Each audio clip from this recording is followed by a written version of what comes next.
A lot of you have written in asking about ongoing conversation among the Americas, the Israelis and the Saudis about some sort of broad spectrum political and security deal at the moment. There is not one. It's not intimate. It's not even clear what it would be. But the talks are absolutely going on. So I just want to kind of give you an idea what is not so much at stake, but what the players are thinking. So this is also Saudi Arabia's idea, especially MBS Mohammed bin Salman, who is the crown prince. He's the guy who's in his 30s, who's running the place. His father's King Salman. It's the one who's probably mentally vegetable at this point. So the crown prince really is already in charge of everything. There's a lot of generational disputes going on which are shaping the talks.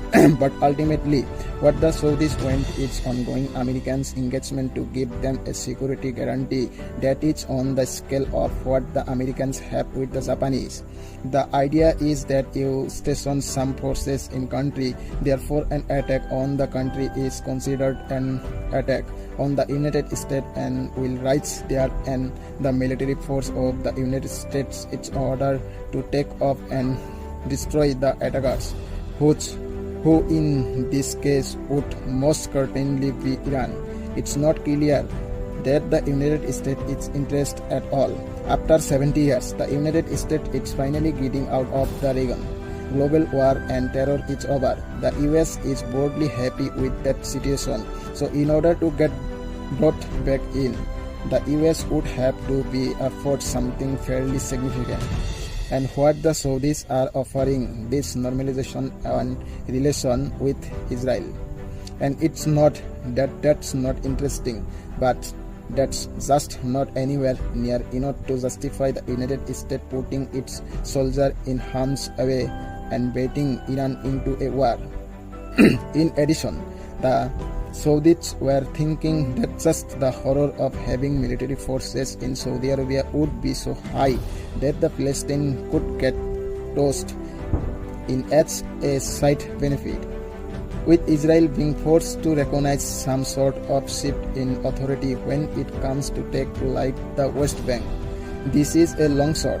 The United States is largely done with the Reagan, and the Saudis are basically hitching out a position where most other players are the ones who have to give something just for the horror of having a deal with Saudi Arabia. It screams of Saudi arrogance, especially by Crown Prince MBS himself. Remember that MBS has basically established himself as a bit of a cult of personality, and he steadily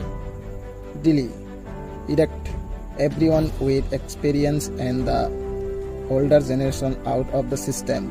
The talks are being managed by, I believed, one of his brother, but this is Saudi Arabia and he has like a billion brothers, so that doesn't necessarily means anything. In fact, it means that if the talks go sideways, he can always escort his brother and just move on as if nothing happened.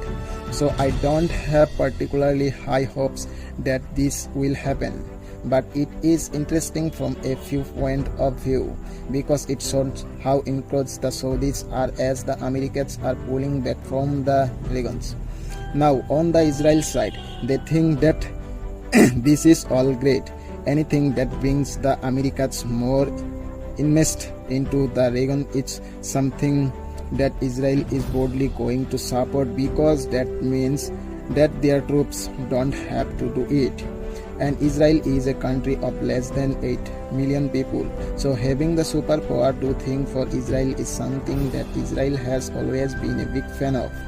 But the US has not now, especially with the Israelis and the Americans. Right now relations are not great, largely because the current government of Israel is a little wackado. It's made up a series of populist and nationalist and religion parties that were somewhat either hateful or stupid, and the Prime Minister Netanyahu is fully aware of that. He had to make a lot of compromise in order to cobble together this coalition. He knows it's not working very well. And if he can get a deal with the United States on anything, it would relieve some of the pressure that Washington has been putting on his government versus Palestine's and housing issue and military deployment and economic and intellectual property theft. There's a long list of variants in the relation right now. Anyway, that's where everyone kind of stands. There's one other little bit that indicates that you should not expect this to get resolved very soon, and that is not clear from the Saudis just how serious they are or not about looping the Palestine into this. The older generation, the one that's in the process of being shown the door by MBS, they are the ones who are reasonably dedicated to the Palestine case.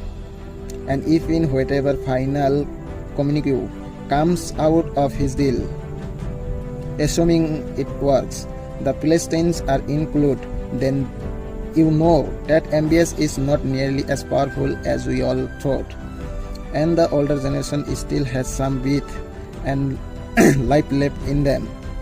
If the Palestinians get at most a cosmetic concession or not maintained at all, then you know that MBS is larger in chance because he doesn't care about the Palestine at all.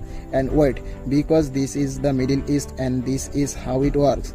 At this point, the Palestinians have not even been consulted or invited to the negotiation table, which is ironically how you know that is maybe a serious series of